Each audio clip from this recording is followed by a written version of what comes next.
Hello students, good morning. Today in 11th class mathematics we are continuing geometric progression. Exercise 9.3. Exercise 9.3. We have completed up to question number 5. आज question number 6 से start करेंगे. अब question number 6 में start करने से पहले अभी हम लोग कुछ कॉन्सेप्ट्स ले लें. इसमें suppose if you are having three terms in GP, तीन टर्म्स अगर जीपी में बच्चों, तो इसमें अभी हम लोग ये कह सकते हैं कॉमन रेशियो निकालना इजी है. कॉमन रेशियो कैसे निकालेंगे? Common ratio is found by taking second term divided by first term, यानी बी अपॉन ए. या फिर कॉमन रेशियो निकालने का एक और तरीका क्या है? Third term divided by second term, third term divided by second term, यानी सी अपॉन बी. कॉमन रेशियो आप इस तरीके से निकालें या ऐसे निकालें, आंसर तो सेम आएगा. मतलब b upon a will be equal to c upon b. ये कॉमन रेशियो और ये कॉमन रेशियो सेम होंगे. मतलब क्या बोलेंगे? B square will be equal to what? A c. तो तीन टर्म्स अगर ज्योमेट्रिक प्रोग्रेशन में है, if three terms are in GP then square of the middle a b and c. If these are in GP then squaring the middle term will give you what the product of the extreme terms. ये याद रखना. Squaring the middle term will give you what? The product of the extreme terms. एक तो ये concept नया अभी हम लोगों ने आज लिया है. एग्जाम्पल इसका ले लें. जैसे सपोज फॉर एग्जाम्पल 1, 2, 4, 8, 16, 32, कोई भी तीन टर्म्स ले लो आप. इसके कोई भी तीन टर्म्स ले लीजिए. जैसे suppose for example if you are taking these three terms, squaring the middle term 4 square, इन दोनों का प्रोडक्ट 2 इंटू 8, देखो सेम आ गया. कोई भी तीन टर्म्स ले लीजिए, any three terms in GP. Suppose आपने ये तीन ले लिए, मिडिल टर्म इसमें ये आ जाएगा 4, 8, 16 में. देखो squaring this 8 square multiplying this to 4 into 16 यानी 64 इज इक्वल टू 64, है ना. तो बस ये याद रखना, ये यूज होगा पहली चीज. दूसरी चीज जो अभी हम लोग आज नया कॉन्सेप्ट ले रहे हैं, sum of n terms.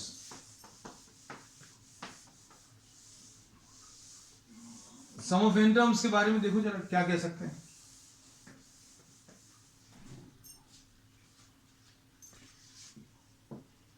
Sum of n terms of a GP. हम हमेशा आपको एक प्रैक्टिकल एग्जांपल से समझाते हैं. अरिथमेटिक सम का अरिथमेटिक सीरीज का जो सम है वो भी अभी हमने आपको एक प्रैक्टिकल एग्जांपल से बताया था. जैसे suppose for example S is equal to 1 plus 2 plus 4 plus 8 plus 16 plus 32 plus 64. ये निकालना है ना. Without doing much effort you can calculate this. देखो कैसे, एस फिर से लिख लो और इसको अभी आप आर से मल्टीप्लाई कर लो, 2 से, है ना. आर जो भी आप उससे मल्टीप्लाई कर लो और टर्म्स को थोड़ा सा शिफ्ट करके लिख दो. तो कितना आ जाएगा बच्चों? 2 से मल्टीप्लाई करेंगे 2 आएगा, इसको 2 से मल्टीप्लाई करेंगे 4 आएगा, इसको 2 से मल्टीप्लाई करेंगे तो 8 आएगा, इसको 2 से मल्टीप्लाई करेंगे 16 आएगा, इसको 2 से मल्टीप्लाई करेंगे 32, इसको 2 से मल्टीप्लाई करेंगे 64 और इसको 2 से मल्टीप्लाई करेंगे 128. देखो अब आप इनको सब्ट्रैक्ट कर लो.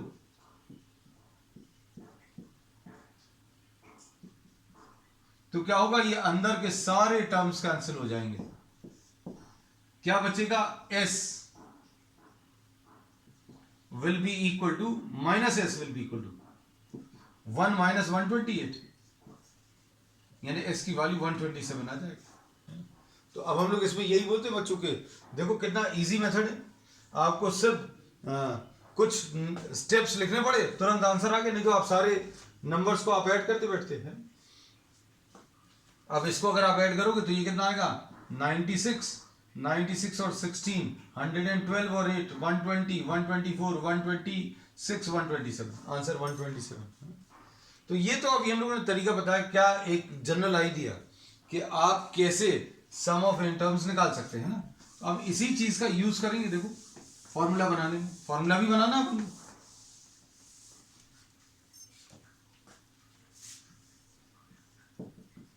A plus a r square plus a r cube and so on. कहां तक जाएंगे? nth टर्म तक।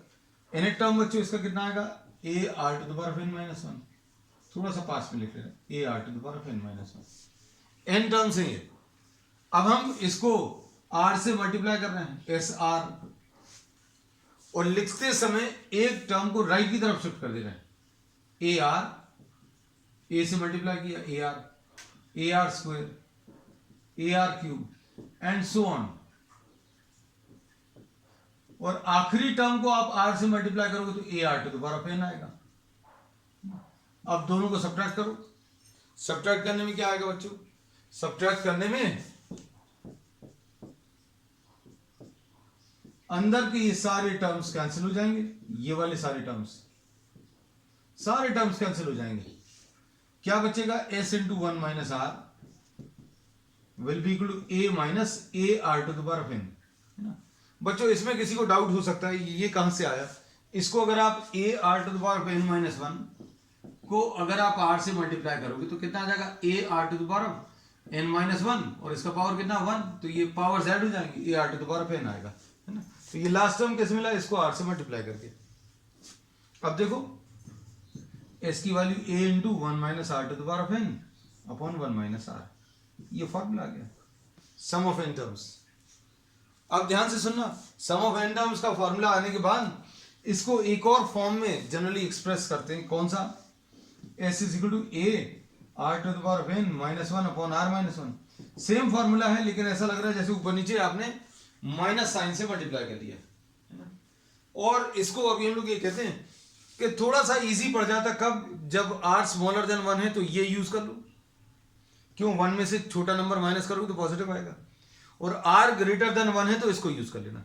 वैसे आप किसी को भी कहीं पर भी यूज करें, you will get the answer, but sometimes in different books it is provided in this form कि एक ये दिया, एक ये फॉर्मूला एक ही है बच्चों।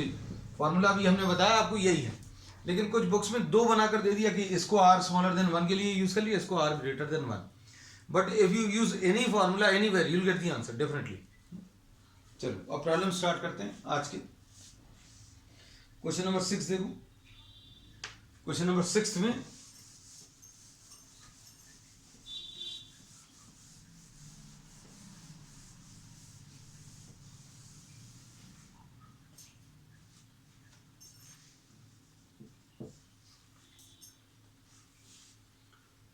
क्वेश्चन नंबर 6 में क्या दिया है? For what values of x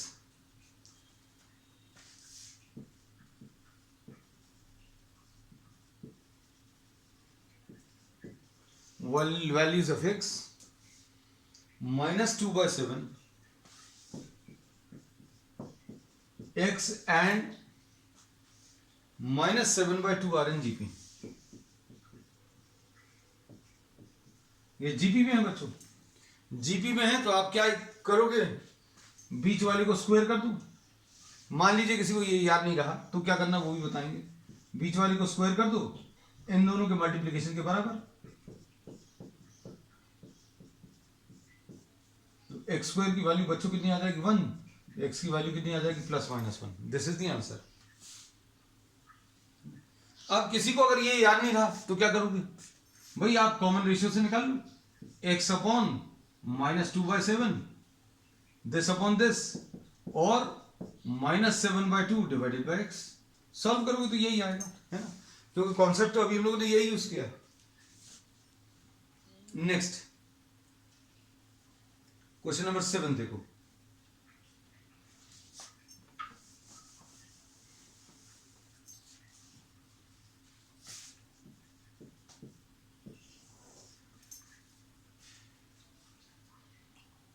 Find the sum to 20 terms.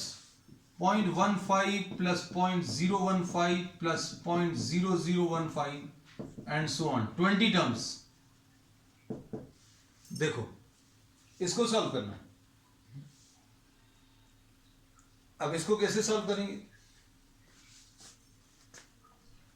इसमें कॉमन रेशियो कैसे मिलेगा? 0.015 डिवाइडेड बाय 0.15, यानी कितना आ जाएगा? 15/1000। इसको डेसिमल हटा दिया बच्चों डेसिमल्स हटाकर कुछ लोगों को अच्छा लगता है, उनके लिए अभी हम कर रहे हैं। जो लोग डायरेक्टली सॉल्व कर सकते हैं कोई दिक्कत नहीं है। आर की वैल्यू कितनी 1/10, ए कितना है 0.15, एन की वैल्यू कितनी है, एन की वैल्यू 20 है ना। अब क्या करेंगे, इसमें फॉर्मूला अप्लाई करेंगे, और फॉर्मूला क्या है बच्चों, A are to the power of N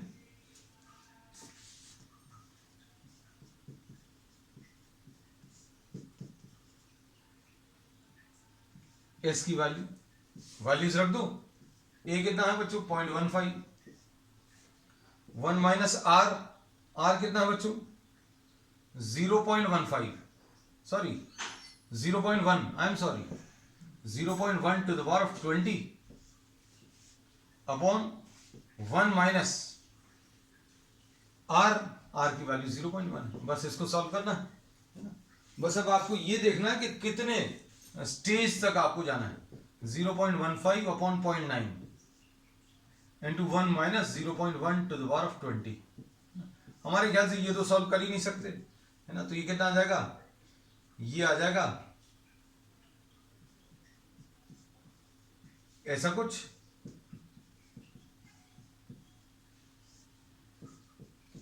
तो ऐसा कुछ आ जाएगा 1/6 into 1 minus 0.1 to the power of 20। ठीक है, so this is the answer. ठीक है, अब नेक्स्ट क्वेश्चन नंबर 8 देखो। क्वेश्चन नंबर 8 में n टर्म्स का सम निकालना है ना।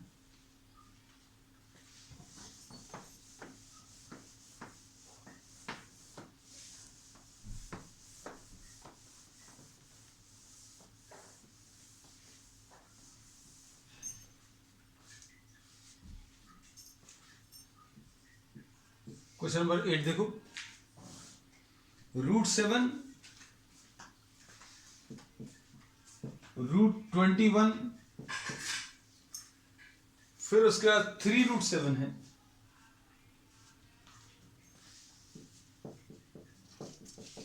n terms.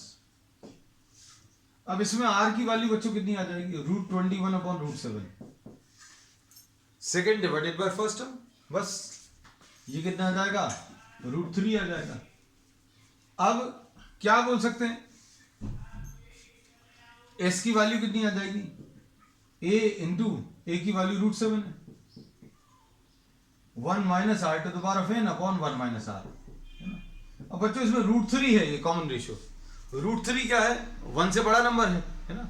तो आप अगर इस फॉर्म में लिखोगे तो नीचे वाला नंबर नेगेटिव आने वाला है ना। तो जनरली अभी हम लोग आंसर ऐसे स्पेसिफाई नहीं करते, तो अभी आप चाहो तो इसको शुरू के ही स्टेप में ऐसा लिख लो, upon r-1, a are to the power of n -1 upon r-1। हम लोगों ने क्या किया, we have multiplied numerator and denominator by -1। A कितना है √7, r कितना है बच्चों,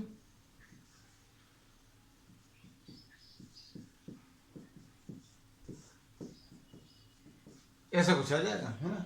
तो अभी आप चाहो तो ऐसे ही छोड़ सकते हो, और अगर और इसको सिंप्लीफाई करना है तो और सिंप्लीफाई करने का तरीका क्या रहेगा बच्चों, इसमें you can rationalise the denominator, denominator को रैशनलाइज कर लो, तो उससे भी अभी आपको आंसर, अभी आप चेक कर लो, इसमें आंसर जैसा भी दिया हुआ हो वैसा भी आप इसको सॉल्व कर लेना। हाँ, थोड़ा सा सिंप्लीफाई करके दिया हुआ है, तो ये आ जाएगा बच्चों √3, और ये 3 टू द पावर, सॉरी √7 है बच्चों, 3 टू द पावर ऑफ 1/2 लिखा, √3 को to the power of n लिखा -1, और ऊपर नीचे किससे √3 + 1 से मल्टीप्लाई कर लो, है ना।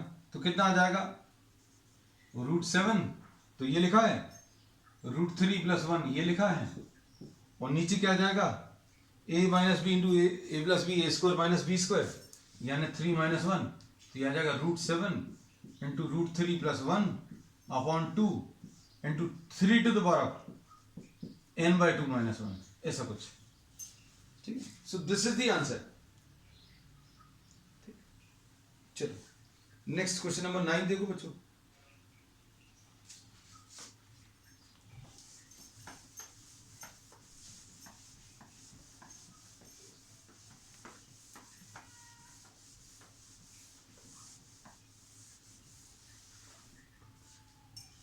क्वेश्चन नंबर 9 में क्या है? 1 माइनस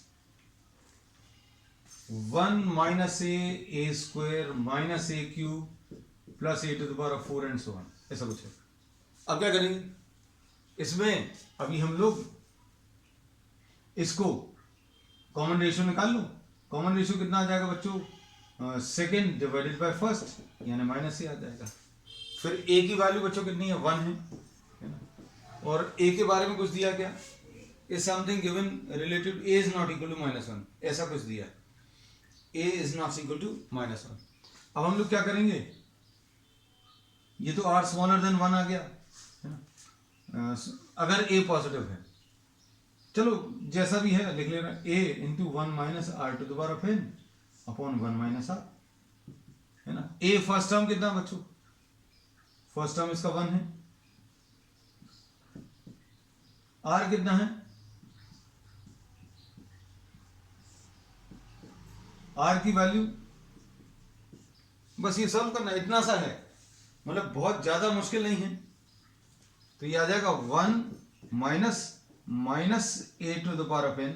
इसको सॉल्व नहीं कर पाओगे बच्चों अभी आप, जब तक n की वैल्यू नहीं मालूम होगी, क्योंकि n अगर इवन है तो नेगेटिव साइन पॉजिटिव में कन्वर्ट होगा, n अगर ऑड है तो नेगेटिव साइन आएगा। तो we don't know what sign to take outside the bracket, because the sign which comes out of the bracket depends on the power n, है ना। n अगर इवन है तो अंदर वाला नेगेटिव पॉजिटिव में कन्वर्ट हो जाएगा, और n अगर ऑड है तो अंदर वाला नेगेटिव जो है नेगेटिव में कन्वर्ट हो जाएगा, है। तो this was what question number 9। अब क्वेश्चन नंबर 10 देखो।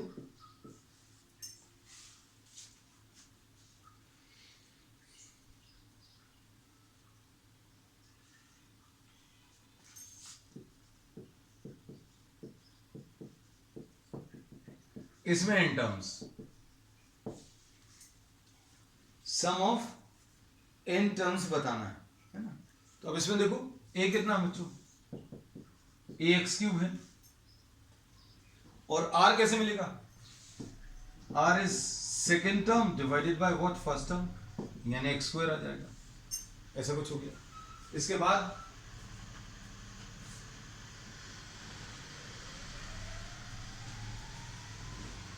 क्या करेंगे? s is equal to a into 1 minus are to the power of n upon 1 minus r, ऐसा कुछ आएगा। वैल्यूज सब्स्टिट्यूट कर दो। a की वैल्यू कितनी है बच्चों? x³, ठीक। 1 minus r x² to the power of n, 1 minus r, तो यह आ जाएगा x³ into 1 minus x to the power of 2n divided by 1 minus x², ऐसे ही कुछ होगा, है ना, क्योंकि आगे और सिंप्लीफाई तो होगा नहीं। Question number 10। अब क्वेश्चन नंबर 11 देखो बच्चों।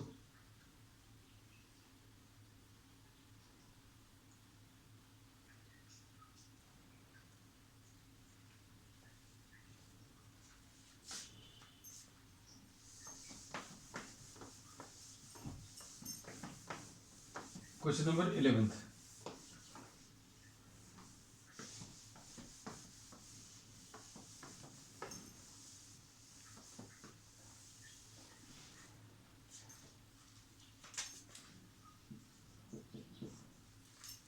क्वेश्चन नंबर 11 पे देखना, इवैल्यूएट, आपको ये समेशन कैलकुलेट करना है। समेशन का मतलब क्या होता है बच्चों? ये जो साइन है this is termed as summation, E जैसा है ना, ऐसा, ये समेशन के लिए यूज करते हैं। समेशन यानी एडिशन, है ना। ये एडिशन करना है, किस चीज का एडिशन करना है, कैसे करना है, वो सब कुछ दिया रहता है। कहां से कहां तक करना है ये यहां पर लिखा रहता है, इसके बारे में आइडिया दिया है। अब ये दिया इन्होंने, एडिशन करना k इक्वल टू 1 से लेकर 11 तक। k इक्वल टू 1 लिखा है और 11 लिखा है, और क्या लिखा है बच्चों? 2 + 3 to the power of k। अब इसको अच्छे से समझो। अब आपको ऐड करना है, किसको ऐड करना है? इन वाले टर्म्स को ऐड करना है। किसकी वैल्यू? k की वैल्यू 1 से लेकर कहां तक जाना? k की वैल्यू 11 तक। k की वैल्यू 1 रखोगे तो क्या आएगा बच्चों? 2 + 3 टू द पावर ऑफ 1, एक ले लिया। ये k की वैल्यू बच्चों अभी हम लोगों ने 1 ले ली। अब उसके बाद k की वैल्यू 2 ले लो। k की वैल्यू 2 लेंगे तो कितना आएगा 2 + 3 टू द पावर ऑफ 2। ये k की वैल्यू बच्चों कितनी है, यहां पर k की वैल्यू 1 ली है, k की वैल्यू 2 ली है, और समेशन यानी एडिशन ऐड करते जा रहे हैं। k की वैल्यू 1 ले ली, k की वैल्यू 2 ले ली, ऐसे कितने लेने हैं, k की वैल्यू 3 ले लो, k की वैल्यू 3, तो 3 के ऊपर 3 आ जाएगा, तो यहां पर आपने k की वैल्यू 3 ले ली। पूरे लिखने की जरूरत है क्या, बिल्कुल नहीं, डैश डैश लगा दो, 2 + 3 टू द पावर ऑफ 11। ये किसके लिए है बच्चों, ये k की वैल्यू 11। ऐसा आप ऊपर मत लिखना, ये सिर्फ हमने समझाने के लिए लिखा, these are not to be written now, ये नहीं लिखने, ये जो रेड कलर में लिखा है these are not to be written now. तो ये पहला टर्म k की वैल्यू 1 से लेकर k की वैल्यू 11 तक है ना। अब समझो ऐसे कितने ब्रैकेट्स आएंगे, ये 1 से लेकर 11 तक 11 ब्रैकेट्स आएंगे, तो 11 ब्रैकेट्स में 2 सब जगह है, तो 2 अगर 11 टाइम्स ऐड होगा तो बच्चों 2 + 2 + 2 कितनी बार, 11 टाइम्स। फिर 3 + 3² + 3³ कितने टर्म्स, 11 टर्म्स। 11 टर्म्स और 11 टाइम्स में अंतर है भाई, एक ही चीज रिपीट हो रही है तो 11 टाइम्स लिख दिया, और ये अलग अलग टर्म्स आ रहे हैं तो 11 टर्म्स लिखा है ना। अब कैसा लिखोगे, 2 को 11 टाइम्स ऐड करोगे तो कितना आएगा, 2 को 2 टाइम्स ऐड करोगे 4 आएगा, 2 को 3 टाइम्स ऐड करोगे 6 आएगा, 2 को 4 टाइम्स ऐड करोगे 8 आएगा है ना। 2 को 11 टाइम्स ऐड करोगे तो 2 × 11 प्लस ये निकालने अलग से। ए इसमें कितना है बच्चों, A 3 है, और उसके बाद R कितना है, R बच्चों 3² / 3 है, यानी 3 आ गया है ना। इसको रब कर दें,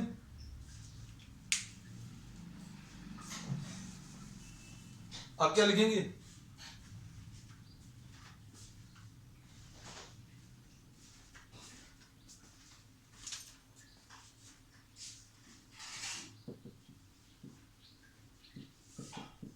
ये R > 1 है, 3 × n की वैल्यू बच्चों 11 है, क्योंकि 11 टर्म्स ऐड करना है, 3 टू द पावर ऑफ 11 - 1, तो आ जाएगा 3/2। a की वैल्यू बच्चों 3 रखी, r की वैल्यू 3 रखी, r की वैल्यू 3 सब जगह, ऐसा कुछ आंसर आ जाएगा। तो अब इसको सॉल्व करने पर क्या मिलेगा बच्चों, ये तो 22 आ गया, plus 3/2 × 3 to the power of 11 - 1, so this is the answer. ऐसे ही होगा आंसर है, देख लेना। क्वेश्चन नंबर 11 है। क्वेश्चन नंबर 12 देखो बच्चों,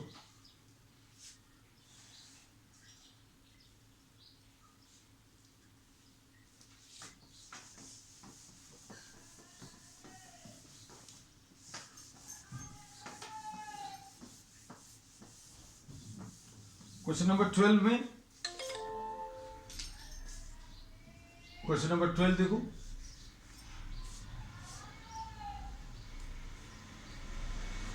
क्वेश्चन नंबर 12 में बच्चों क्या है,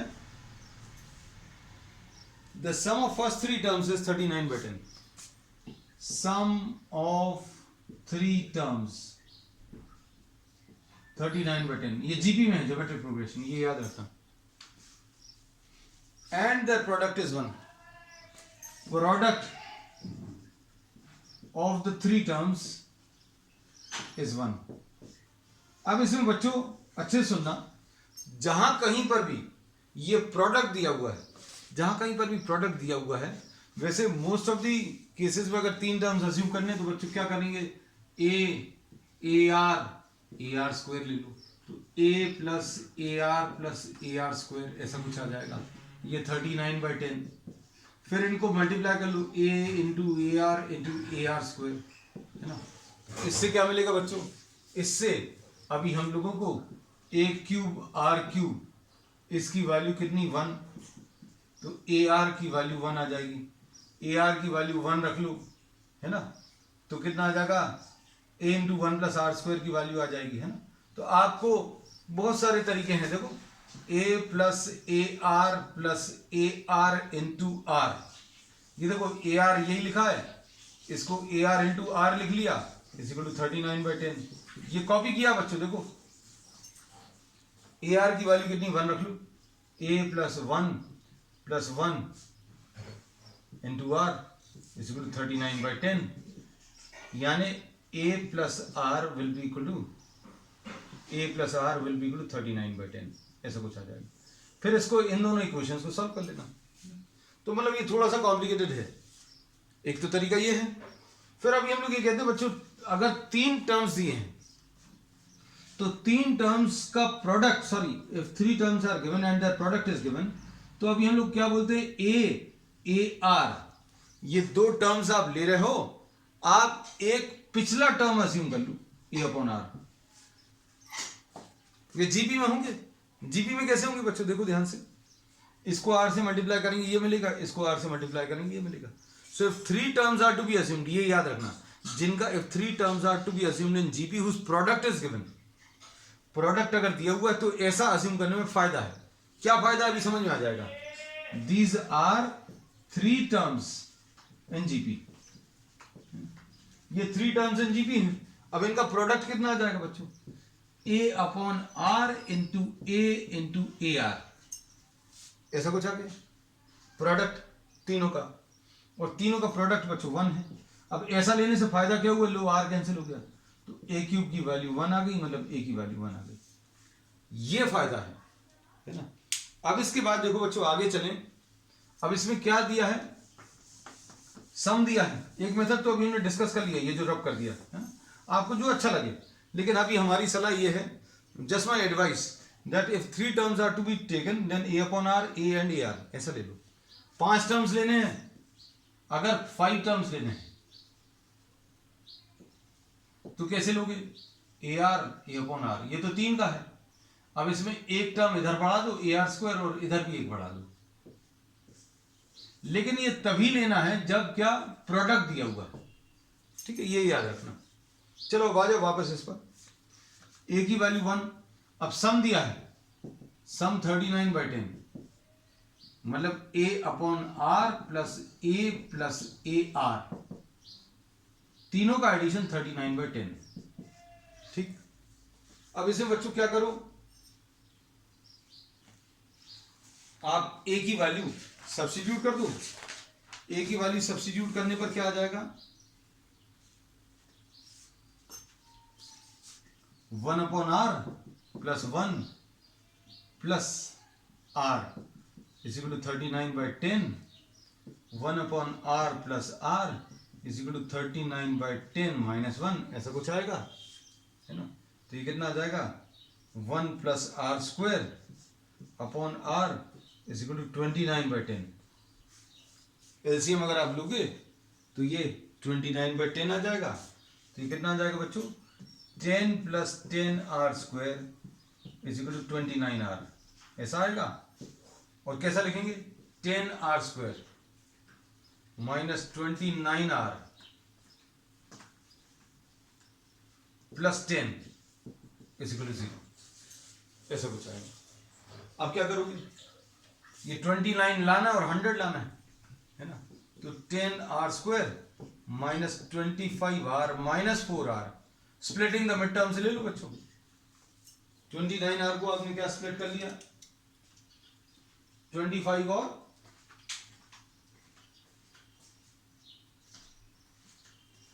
आपने स्प्लिट कर लिया 25 और 4, है ना। चलो अब इसको सॉल्व करो।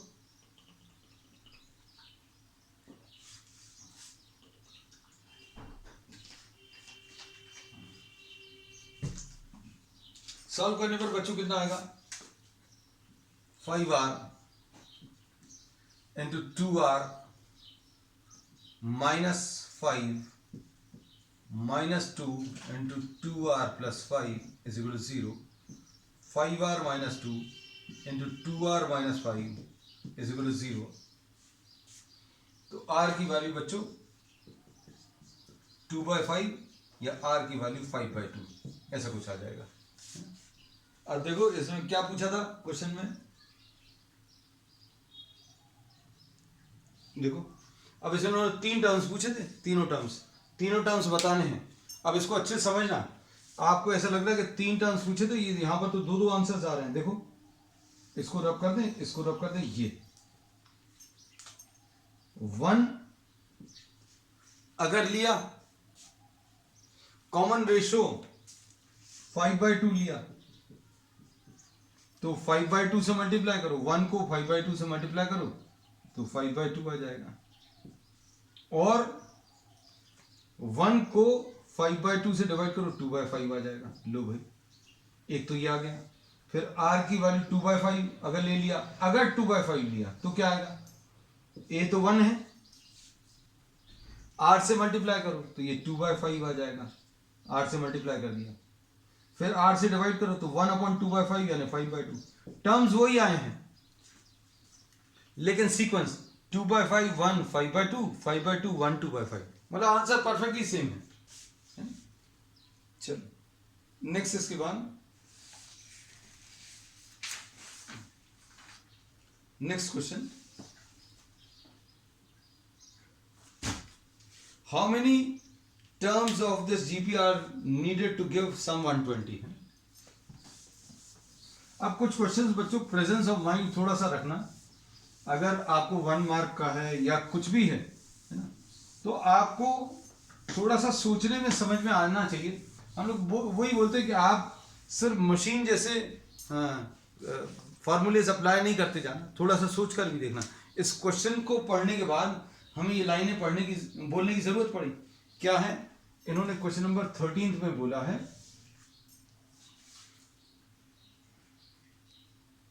क्या बोला है बच्चों, 3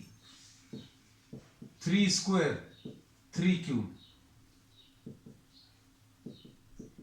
ये सम करने पर, इस एडिशन को करने पर आंसर 120 कितने नंबर ऑफ टर्म्स में आएगा, है ना। तो अभी आप थोड़ा सा सोचोगे तो ये देखो 3 है, ये 9 है, ये 27 है, अगला 81 आ जाएगा, है ना। तो ये काम तो खत्म ही हो गया, 4 इसका आंसर जो है n = 4 आ गया। 81 + 27 108, 108 + 9 117 + 3 120। तो this method is useful for MCQs, multiple choice questions के लिए, ठीक है ना। तो आपको आंसर अगर पहले से पता चल जाए तो क्या बुराई है, कोई बुराई नहीं है। आंसर पहले से मालूम हो तो आपको एक कॉन्फिडेंस आएगा करने का, है ना। अब फार्मूला अप्लाई करो, S = A × r⁻n - 1 / r-1, है ना। तो बच्चों ये S कितना है, 120 है, ले लिया। A कितना है, A इसमें बच्चों 3 है। हम ये क्यों कर पाए, ये जो एडिशन है ये क्यों कर पाए, क्योंकि अभी हमें दिख गया था क्वेश्चन को लिखते समय कि 3 9 27 81, है ना। अब 120 तो आंसर चाहिए, अब 120 आंसर के लिए कितने टर्म्स लिखने पड़ेंगे, और मान लो अगर और थोड़ा बड़ा भी होता तो अगला तो 243 आने वाला है, तो आपको 243 पे तो जाने की जरूरत नहीं क्योंकि आंसर वैसे ही बड़ा हो गया, है ना। तो ऐसे क्वेश्चन में थोड़ा सा दिमाग लगाना, कोई बहुत बड़ा नंबर अगर दिया हो 4 डिजिट 5 डिजिट का, उसमें नहीं कर पाओगे। S की वैल्यू 120 ले लो। A कितना है बच्चों, A 3 है, R की वैल्यू भी 3 है।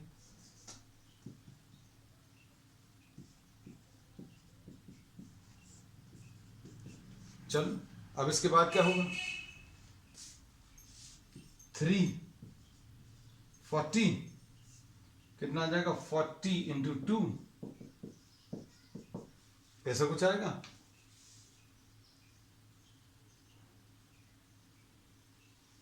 अब इसको सॉल्व करने पर 3⁻n will be equal to 80 + 1 यानी 81, ऐसा कुछ मिलेगा। अब इसको कैसा लिखेंगे, 3⁻n will be equal to what, 3⁴, और लॉ ऑफ एनालिसिस के हिसाब से बच्चों पावर्स इक्वेट कर दो तो n की वैल्यू कितनी, 4 आ जाएगी, ठीक है। तो बच्चों अब आज के लिए इतना ही। We will continue with the remaining part of the exercise on the next term, ठीक है। That's all for today.